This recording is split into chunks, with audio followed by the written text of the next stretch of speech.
Two. Good evening again. It is 6:04. We are ready to begin our workshop session. I believe we have council members Clay, Allen, and Gay present. Is Councilman Taylor? Has he joined us?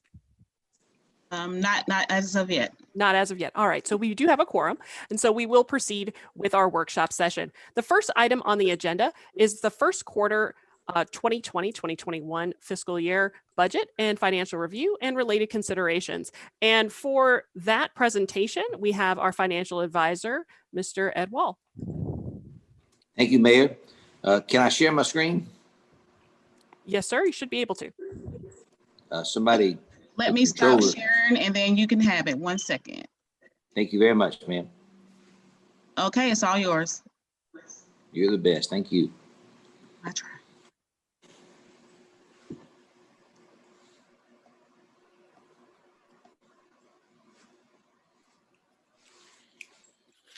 Can everybody see the screen?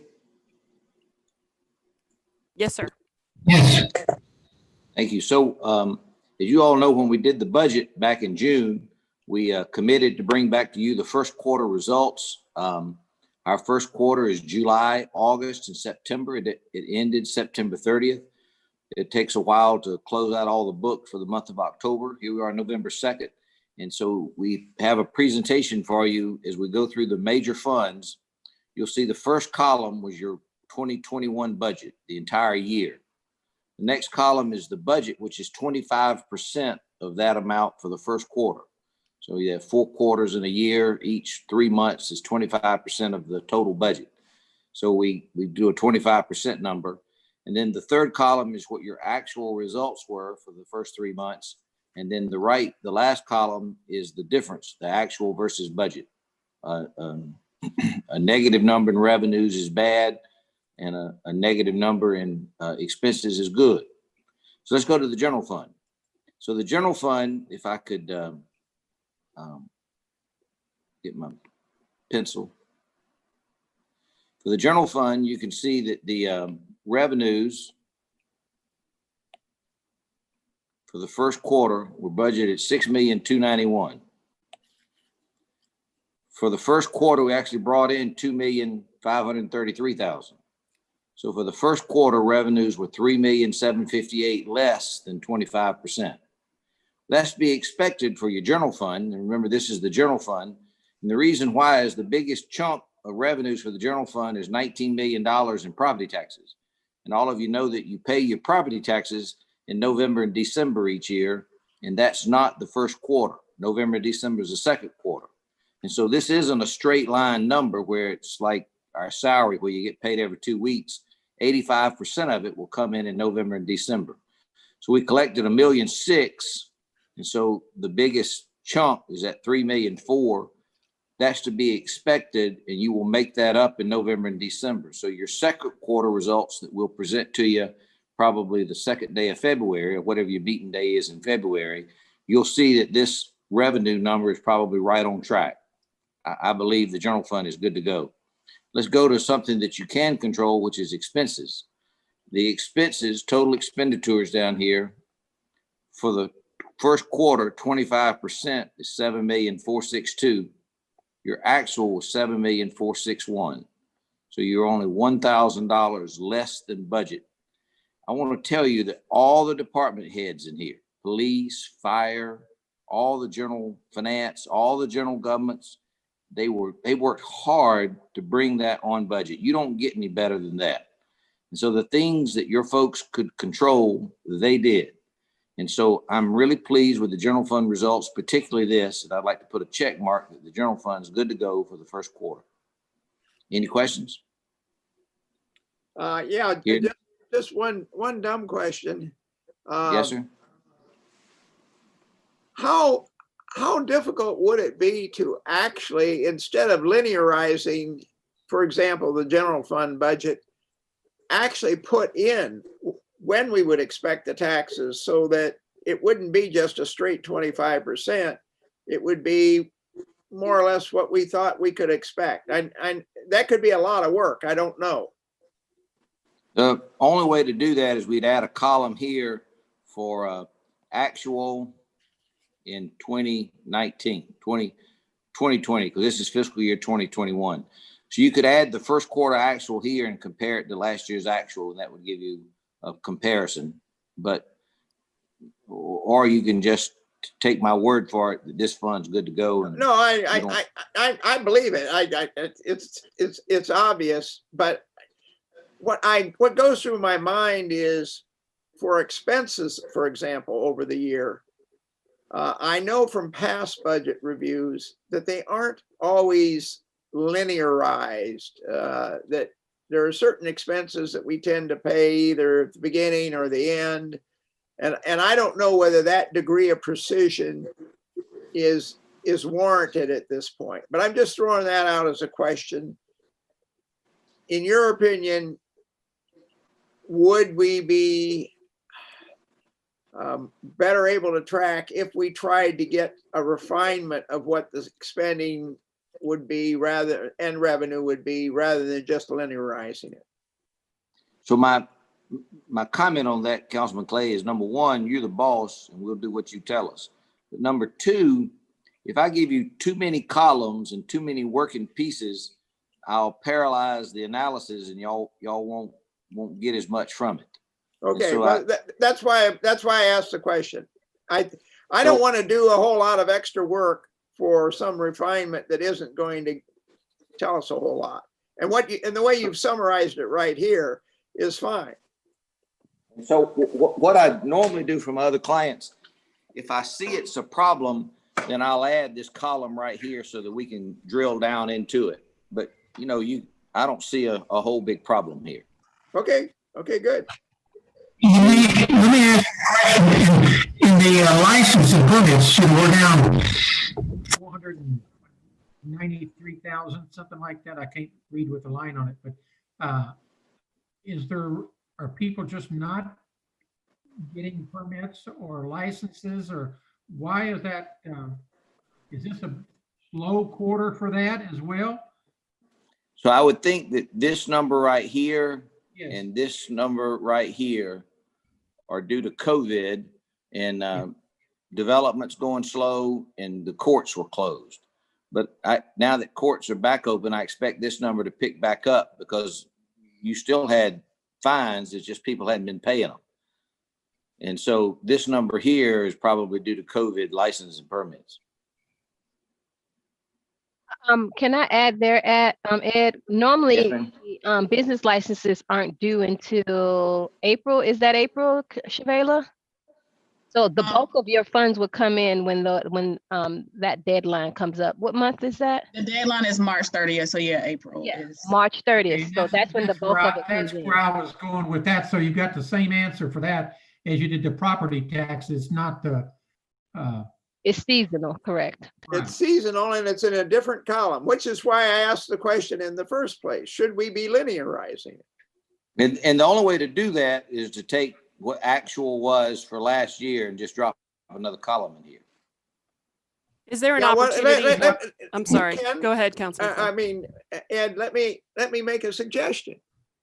Instead of adding a column, if you just took last year and took the percentage of budget that was spent in each quarter, and then just multiplied that by the budget. So instead of linearizing it, you just put, well, first quarter was about 20% of the budget, and second quarter was 60% of the budget, and then the rest were only 20 and 15 or whatever it works out to be 100%. You see where I'm going? So you wouldn't have to add another column. You could just use the previous year to give you a percentage distribution that would avoid me asking my question and Ken asking his question, Councilman Allen asking his question. Was the previous years a good indicator to match it up against?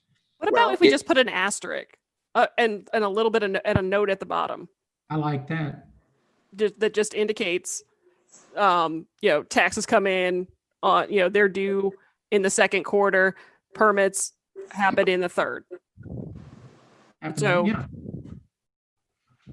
All depends how off you want to be when you get to the end of the year. Understood. All right, let's go to the electric fund.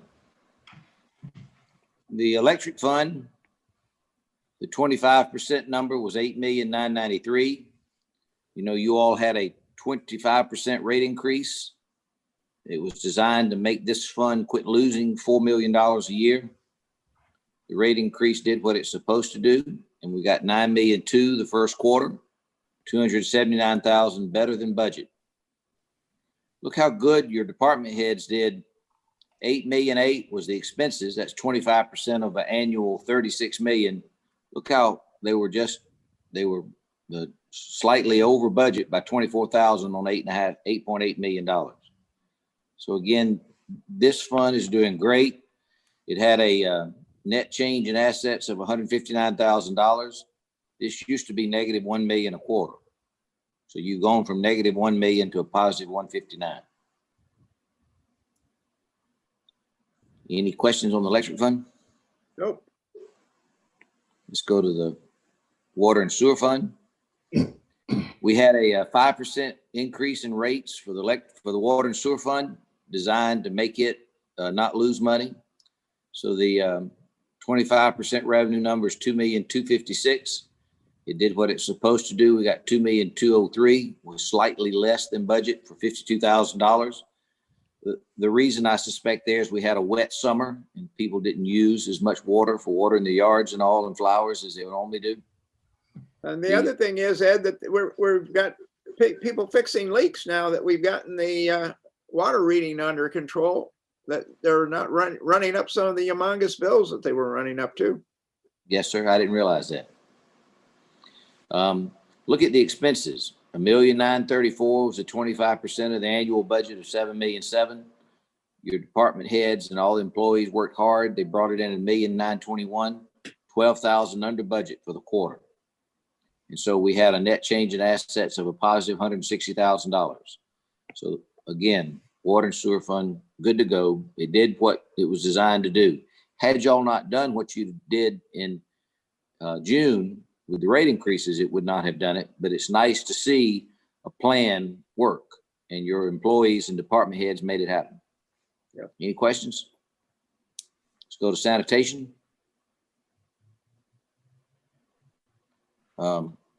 Sanitation's later on. Let me see if I can find sanitation.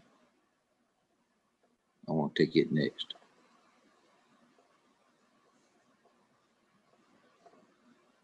Here's sanitation fund.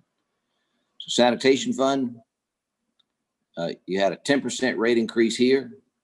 So the first quarter, 25% of budget is $649. It brought in $804, $155,000 over budget.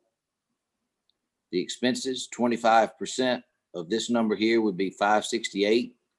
We spent $608, so we're slightly $40,000 over budget. But the reason here, of course, was the hazard pay that y'all paid employees here, personnel services, and other operating expenses. And so none of these numbers reflect a reimbursement from the CARES Act money, and that should correct that situation, the money received in October. And so this is through September 30th. And again, you had a positive change in assets of 196. This fund had a negative fund balance of about 500,000. Now you worked it down to a negative 300. So again, this fund's good to go. It did what it was supposed to do with your plan to raise rates back in June. Any questions? Nope. Good. So we go to, now we're going to ease into the tougher funds. Convention Center Fund. So the Convention Center Fund had an $8 million revenue budget. 25% of that would be $2 million. The first quarter, we made $255,000 in revenues. So it was $1,751,000 under budget for revenues. The budget for expenses was $8,166,000. 25% would be $2,041,000. You can see that Mercedes and her folks did a great job managing the expenses. One of the biggest one is cost of services, cost of sales, because we didn't have as much business went down, but you can still see personnel services were less, other operating expenses were less. So we under budgeted, actual results versus budget was under budget by $530,000 for expenses. So the net loss revenues minus expenses for the convention center fund for the first quarter is $1,221,000 loss. We're going to come to you with a summary at the end of this, but this fund is going to need some work. I don't know exactly what we're going to do about it, but it clearly needs more revenues, or we got to cut expenses, or a combination of both. And I don't know how we get more revenues until COVID eases up its grip. Any specific question? Well, if I could say general comments to when I give you the summary. Well, the only thing I would say is that kudos to Mercedes and the group over there, because they came up with creative ways to bring in some of that revenue. Yes, sir. It would have been a lot worse. You betcha. And then the other thing I wanted to point out to you as well, we paid the debt service for the debt for the convention and the GICC, and it was designed in the budget, most of it to come from hotel motel tax. But the hotel motel tax brought in a whole lot less in the first quarter. So we transferred in $1,644,000. And so you'll see why that's important later on. But the convention center is going to need some work. We'll go to the next one, the Redevelopment Authority Fund. This is BIDA. The budget, $782,000, 25% number. They brought in $1,836,000 in revenues.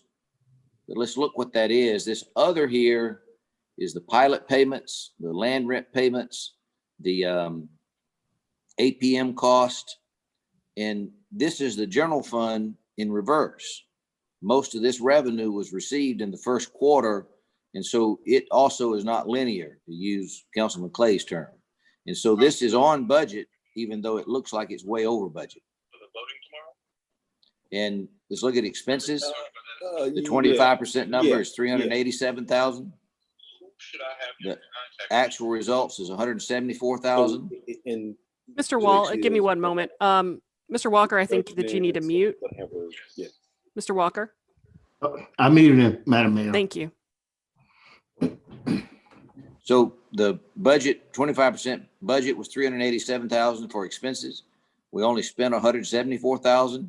So again, Artie has done a great job, and Tasha, they didn't spend $213,000 that they could. And so the BIDA fund, as far as revenue and expenses, is good. But here's the problem issue here. We had a sale of property that we wanted to get in. We had Project Jupiter and Southeast Capital. We're counting on that sale of property to help meet this big debt service payment we got for some of BIDA's debt. And this sale got pushed to the first quarter of 2021. We still need that to happen. If it doesn't happen, then we'll have to make that up from the general fund. So BIDA fund is good to go as far as revenues. It's good to go lower than expenses. We got to get that property sold. The car rental tax fund. So you all know when we negotiated with Atlanta for the extension of the car rental tax for 10 years, we got them to agree to pay $3.2 million after they had collected $8,800,000 for the big Hawks Arena downtown. And if it went for 2 years and they didn't pay us the $3.2 million in the first year, and if they didn't pay us the $3.2 million in the second year, City of Atlanta has to stroke us a check from the general fund to make up the difference. We also negotiated for them to pay us $400,000 a year toward the APM station that we have. That's separate and apart from that $8.8 million calculation. So we budgeted $400,000 for the car rental tax. The budget was $100,000. They pay it on December the 2nd. So that 400 wouldn't be reflected here. So there's no revenues, no expenses from car rental for the first quarter. But we do believe that this will be a problem fund because we were hoping to get $3,600,000 here for the year, the $400,000 plus the 3.2. The car rental tax has got to do $8.8 million. and then 3,000,002 for us.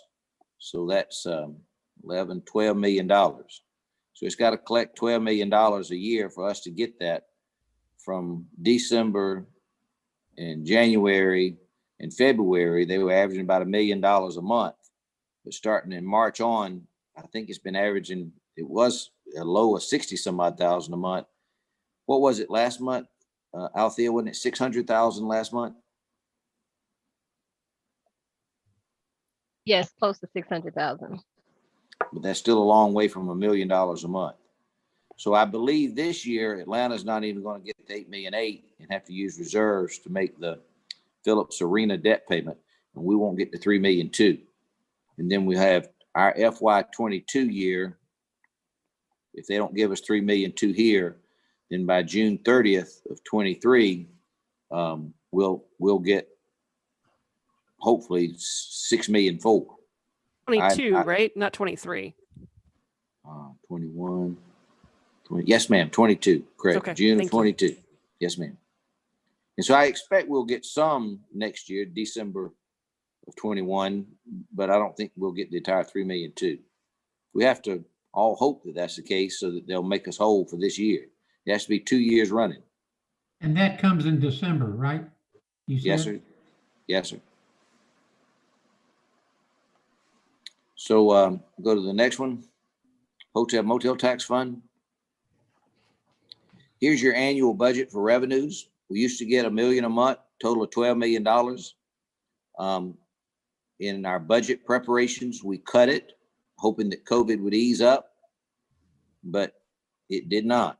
And so here's your 25% budget of a reduced budget, but we only collected $952,000.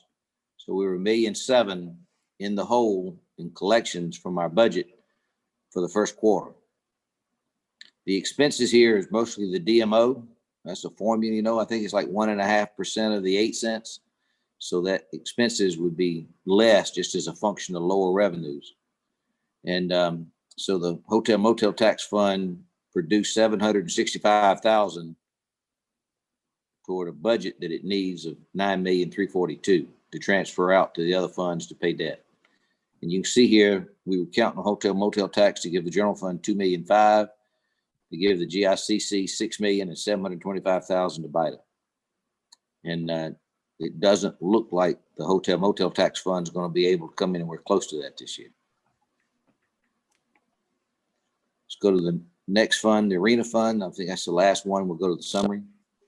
The arena fund.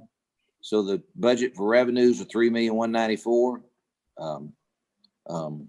Budget for expenses were $3,194,000. So 25% is $798,000. The arena produced revenues of $69,000 for the first quarter. So it was $729,000 under budget for revenues. But Mercedes and her team cut the expenses, you can see here. And so they didn't spend as much. So they were better by expenses of $343,000. And the arena debt, of course, is paid from a transfer in of the fund balance from the car rental tax fund right here. So it was the arena debt service here was paid from here. So that the net operating loss for the arena fund was $385,000.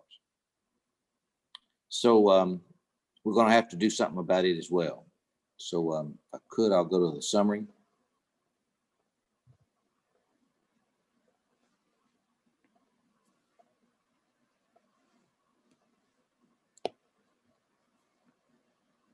Here, mine and Althea's takeaways for the first quarter results.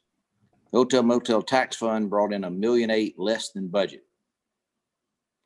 If that continues on, that number times 4 would be $7,200,000 for a run rate. So annually, it would bring in $7,200,000.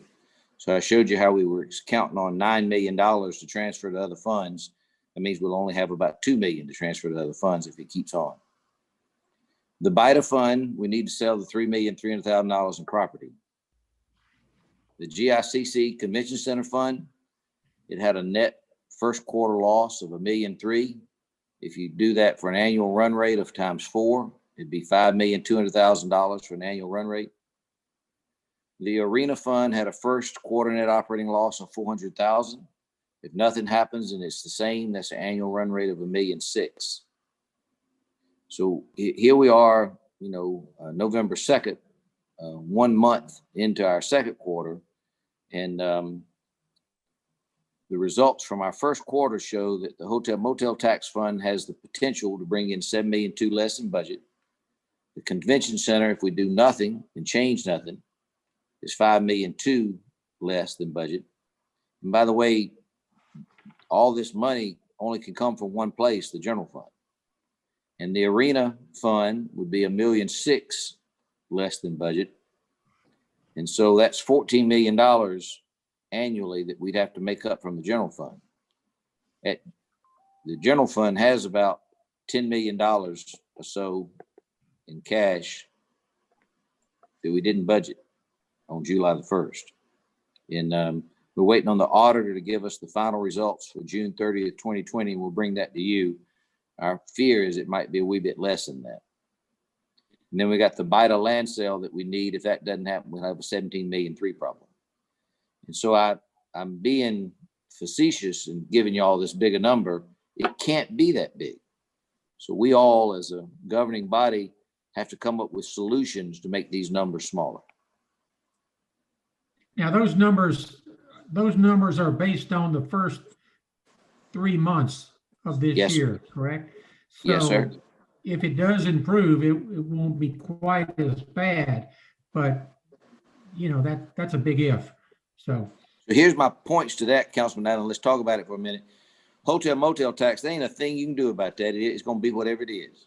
yeah, But the BITA fund, the $3.3 million, we can work hard to do the things we need to do in order to make that land close. The biggest part is building that Rhodes Avenue and get it up and going. Artie and I and Steve Langford at Ackerman have met with the 3 principals who are thinking about buying land there now. They've all agreed that as soon as we have a commitment to build roads, that they'll go on and close. And so that commitment probably is us having a way to borrow the money to fund that road. Sizemore Group, Bill to St. Albans, is working hard on giving us hard cost estimates of what it would cost. I think this is going to get done. Now let's go to the convention center. The only thing you can control here is the expenses. I know Mercedes doing all she can about revenues, and the arena fund is expenses. And then you got the general fund, electric fund, water and sewer fund. If you cut expenses in all of those, it will free up money to help tote these funds. And so there's not a whole lot you can do right now to raise revenues, but I'm encouraging you to find some way to cut expenses to stop the run rate for these 2 funds. And I have a question. Yes, sir, Councilman Gates. The expenses for the arena and the GICC is all personnel included in that expense? It is included, but not all the expenses is personnel. There are other things like security, electric, gas, water, sewer. But all personnel is included. We're paying all the personnel expense. We haven't fired or cut. We're paying our normal personnel expense. I need Mercedes to answer that question. We furloughed our part-time employees in May, and that was about 13 people. But that's all that we have done thus far. So we're still carrying the payroll for both of those facilities. For the full-time employees, yes. the arena fund, the WNBA and the NVAG, is there hope for either one of those coming back this next spring? Right now, the G League is trying to come back after the NBA, which is the week after Martin Luther King's birthday. And for the WNBA, they've given us their date. So we're waiting we think they're going to be able to play. We just don't know if they're going to have people in the stands. So they're waiting on the officials to let them know. But we make a lot of our money from selling refreshments to the people in the stand. Correct. I want to go back to my question. I was just listening at some of the other businesses. how long can we carry payroll if we're not getting any expenses and we taking money from the general fund? I mean, is it based on what? What is the decision to carry 100% payroll or full-timers? Well, we're doing an analysis now to see where we go from here. So we should have an answer within the next 5 to 10 days. I had a second question for you, Mr. Walls, and I think I may have mentioned this to you briefly. I'm just asking if there was an opportunity for 6 West to be developed by a third-party entity and they cashed us out for all of the land, wouldn't that make up our windfall for cash that we need if we just hypothetically stop developing it in-house and let it be developed like we was looking at earlier models and they brought the cash we needed for all of the land? Yes, sir, that would help. Because I mean, I'm hearing rumors that there are developers out there that can take over Airport City, but we continue to do it in-house. That would bring us tremendous amount of cash flow to the city. It would, the analysis you'd want me to do is what could you potentially make? You own that, you got $30 million of taxpayer money in that property and you've held it for years. You wouldn't want to do a fire sale, I wouldn't think, but if you got a good deal, that certainly would help you. I think Follow what I'm saying? I think we'd also need to look at what the ultimate potential of that property is. In other words, not just what we had in it, but what we'll get out of it if we do the development that we're planning to do. That's what I meant. You need to look at your opportunity cost as well. That's what I meant. I didn't say it well, but correct. If we develop it in-house, here's what we could potentially make. Here's what a private entity is willing to pay for it now, and compare those two numbers. Right. Any other questions? All right, Mr. Wall, thank you very much. We have some things to think about, and I'm sure that we will continue the discussion at our next meeting. Appreciate your time. Thank you very much, Mayor. Thank you all very much. Take care. Thanks, Ed. Thank you, Ed. All right, the second item on the agenda, discussion of current City of College Park Ordinance 2019-07, governing usage of parks and pavilions to include consideration of usage by non-residents. And I believe that Ms. Johnson is going to be spearheading this conversation. Good evening, Mayor and Council. Good evening. Wanted to just have a discussion about the ordinance regarding parks. I looked over the ordinance and we are excluding, absolutely, it's unlawful for any person to be in the parks that's not a resident. And we actually, I'm not sure as far as enforcing that with not having park rangers in there throughout the year. And we want to be a little more welcoming. So I just wanted to have an open discussion about residents versus non-residents, and did look at several surrounding counties. East Point does something very similar to us as far as being residents. Hateville, any group can be in. Riverdale is residents. Atlanta, Union City, and Douglasville are all open to the public. So with being amongst the COVID being something, one of the discussions that I was looking at, and our residents as far as Woodward Academy and students coming into the parks, it is about the only place our kids and people can visit. So I just wanted to just open discussion on the exclusion as far as our ordinance for people visiting our parks, and looking forward to a 6 West in the future and wanting people to come into the city and come into downtown College Park being a place for people to visit and enjoy, because we do have some beautiful parks. So that was some of the discussions I wanted to open up with y'all. All right, any thoughts? Well, I wasn't on council when it was talked about before, but Councilman Clay and Gay, and I don't know what Councilman Taylor, were you all there in office when they talked about excluding other people? Or I was wondering, the reasoning behind that. It's, in my opinion, College Park should be for College Park citizens. But I don't know the background of the other vote. That's why I was just asking that question. Well, Ken, I think that we there were a lot of factors that were discussed over the time, and partly it depends on the park. I seem to recall, and Councilman Gay can comment when I'm finished. I seem to recall at Phillips Park, there was an issue with people coming in from elsewhere and taking over some of the pavilions. We've had significant damage to the restrooms in Phillips Park, and some very distasteful things going on there. We've had some issues in Zup Park, I understand, more recently. We won't go into those. I looked at, several years ago, I looked at Barrett Park, for example, and I looked at a map and I checked to see how far the furthest part of Ward 1, in my case. So I was thinking of people in the ward wanting to walk to the park. How long would it take them? And everybody was within a mile, even the people on the east side of the tracks in Eagles Grove. So I'm concerned about, we've got great parks, and I'm concerned about people converging on the parks to have regularly scheduled games.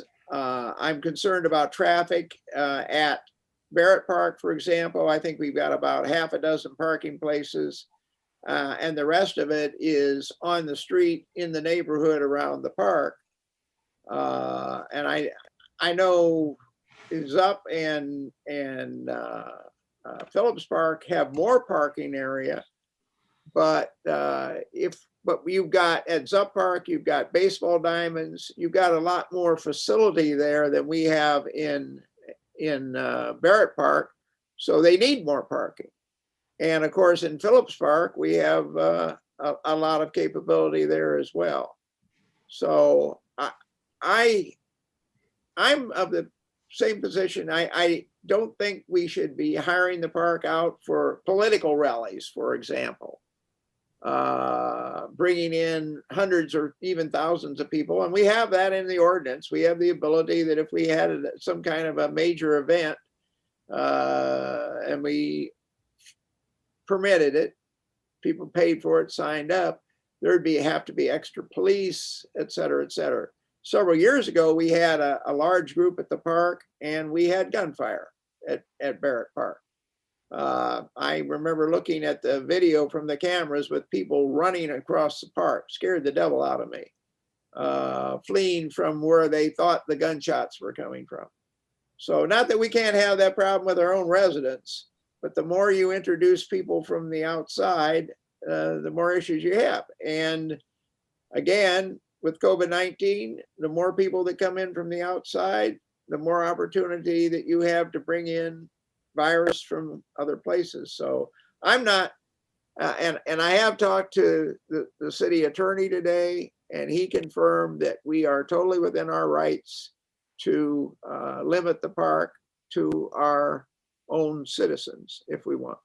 So I'm not high on. Concerns me is if let's just take Zup Park, which is in my ward there. Say they have 2 or 3 pavilions. If 2 or 3 of those pavilions are rented out to someone, let's just say Fairburn, and to different people in Fairburn, and they come over there and they start having games and so forth, and then our people want to use it on the weekend just for a picnic or to walk down to the park and have snacks with your kids or whatever. You know, is there enough space for our citizens? That's my concern. I think the reason why I wanted to bring this to y'all, it was not necessary. There are setups for specific activities at Zup Park. They have to come through us, through the Recreation and Cultural Arts Department. It is not organized activities. It's more that it's just unlawful for anybody to be in the park that is not a resident. We have Woodward students, I know, currently going down there with families to enjoy the park. It is not currently a rental scenario for the pavilions. It's a first come, first serve. To me, it just seemed a little harsh to say it was unlawful for anybody to be in there, not necessarily to do an organized event that would come through recreation. Rentals, we would do, as residents only, but we could do a rental that anybody's a resident, we can rent out, that must be done a month prior, and then after it's not rented, it could go to a non-resident. I'm trying to look at generating revenue for, you know, it's not a lot of revenue, but something. But to me, to not be able to walk the park or walk into the park just seemed, it's not as inviting as I feel that we as the city could possibly be. Those using of those facilities are already laid out. They have to go through either myself or any type of organized rally of some sort would have to go through the city manager. So there are stipulations for that. Basically now, if you're not a resident, you can't step into the park based on, and I could be wrong, but it says it's unlawful for any person that's not an employee, an officer of an agent of the city, or a resident to be in the park. We're not enforcing that. So that's. Well, I don't know how you regulate that. That's going to be kind of tough because people walk from East Point and people walk from Hapeville and everywhere else and come over. And I'd venture to say that if you walk the track over Badgett Field over there and you checked every single person that was walking, I bet you the numbers would, you know, be 50% or so that were not from College Park. So I don't know how you regulate that. Yeah, I think that's my issue with it as well, Councilman Allen, is we've got this ordinance on the books, and how do we even enforce it if we're not? I mean, if someone's not standing there at the park entrance and checking IDs or, you know, stopping folks while they're having a picnic, where do you live? that was my issue. It's not that, you know, we can't, as far as renting pavilions, that's definitely, we could do a resident and non-resident fee. We can give our residents first priority. It's just we don't have park rangers, but except during the summer months. And to me, I have Delta people call me all the time that want to utilize the facilities.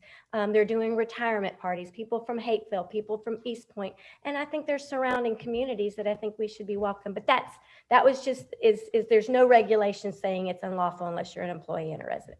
Well, let me ask a question. Let me give you a hypothetical on the other, because I understand what you're saying about people walking into the park and how do you enforce that. So Thanksgiving Day, a group of people say, hey, you know, it's Thanksgiving. Let's have a game of pickup football in Barrett Park on the grass. You maybe got 20 people. Now, I know we've got COVID right now, but next year, hopefully we won't have COVID. So I don't want to make a law just for today. So, but there's a group over in East Point that has said, hey, Thanksgiving, let's get the East Point Soccer League. I don't know whether there is an East Point Soccer League, but let's have an informal game of soccer in Barrett Park. Well, so you go down to do your pickup football game, and guess what? You got another kind of football that's in the park. How do you, without that sign there, how do you regulate that? How do you go in and say, you can't be here? You're not from College Park. How do we know? We don't have a park ranger at this time, but it is less than 9 people can gather. So that is part of COVID. That's COVID. That's COVID. No, actually our ordinance says, 10 persons or, less than 9 people can gather.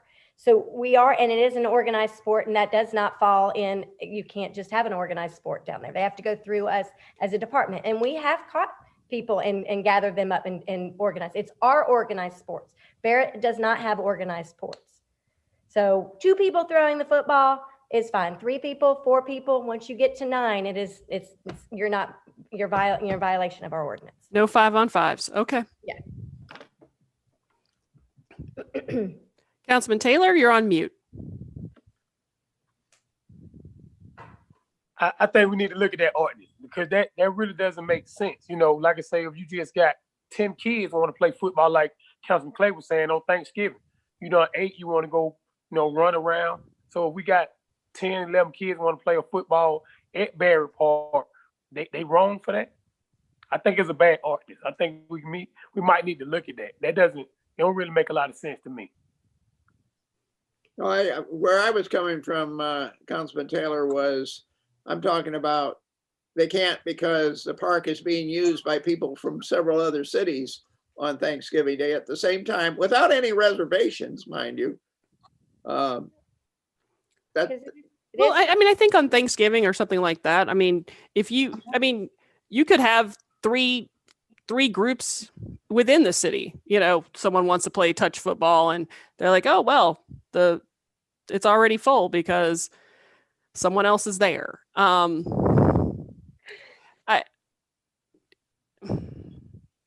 well, how does East Point's? You said you looked at several other ordinances. What does East Point's ordinance say? East Point is similar to ours, that they have to be a resident. So don't they have the same problem? I'm not sure. To me, I just think the park should be enjoyed, and it could be enjoyed by residents and non-residents and working together. That's a different argument. That's a different argument. You were arguing the enforcement argument. Well, if before we say we can't enforce it, or how do we deal with it from an enforcement standpoint, I'd like to know whether East Point has found a way to enforce it and deal with it. That's a good point. Park ranger year round. That's absolutely a valid point. It's just being that it's unlawful for anybody to be there was what was. And what does East Point sign say? That I have to look at. I just looked at. Okay, here we're having a discussion. Want to make some significant changes, perhaps in the ordinance. We don't have all the facts yet. Well, they give a non-resident pass, is what their ordinance says. So they can register them. So, but I don't know if they have park rangers year round either. Well, it sounds like we're having a discussion, and we don't even know what the people around us are doing, but it sounds like they have some of the similar concerns. It sounds like this may be an opportunity for us to revisit this. Could you find out a little bit more about what our surrounding communities are doing and how they're enforcing, and come back with us? Sure, absolutely. All right. Appreciate that, Ms. Johnson. And I believe that you've got number 3 on our list as well. Isn't that right? An update on the status of lighting conditions for park and athletic facilities and recommendations for improvements. So we're looking at lighting improvements throughout the parks. Barrett Park's tennis lights have been down for a period of time. ZUPs are down. So we would like to start moving forward on correcting that, especially with the daylight savings, if that's something we can possibly do. But just to bring to your attention that there is lighting issues throughout the parks. I think Hugh got us a quote for the parks, for the tennis for Barrett, and it was close to $16,000 per park. Per tennis court. So we're looking at $32,000 for those lights, and they would be updated to LEDs, and there would be some additional work that we would need outside contractors to bring in buckets to actually fix those lights. Is there an opportunity to find perhaps a grant or something, given our earlier discussion? Correct. And this was just a discussion, just to also to bring to light that they are, there's some upgrades that need to happen in the future, not necessarily something we have to do now, but I totally agree. I love it that we go into the LEDs. The improvement at Badgett Field with the LEDs that we put in there is fantastic. I definitely think we want to do it, but we can't afford it. Yeah.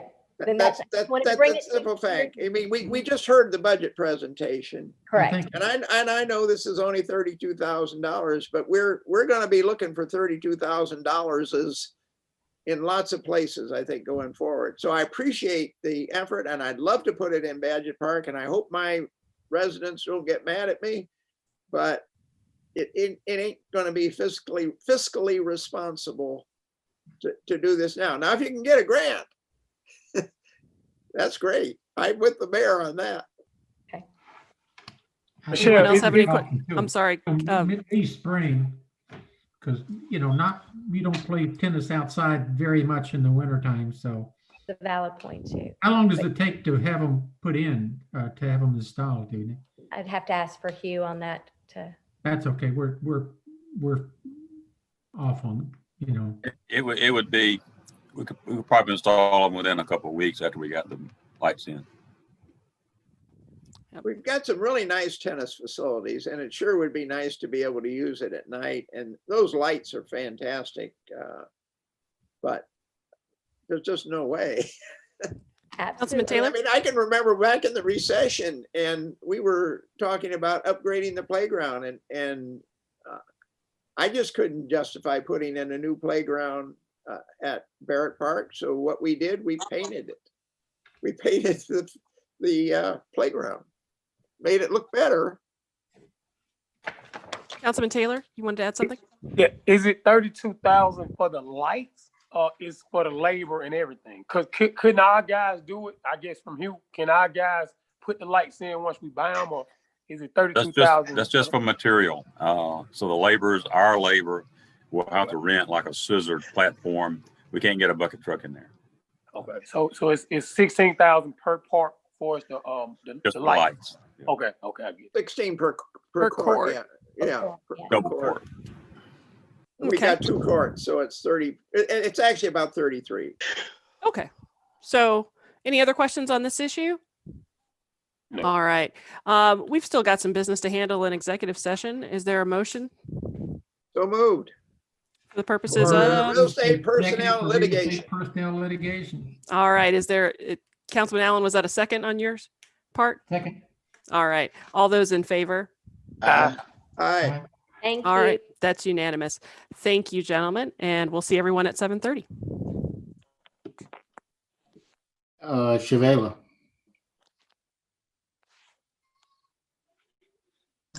Yes, sir. Okay, looks like I've got to go over to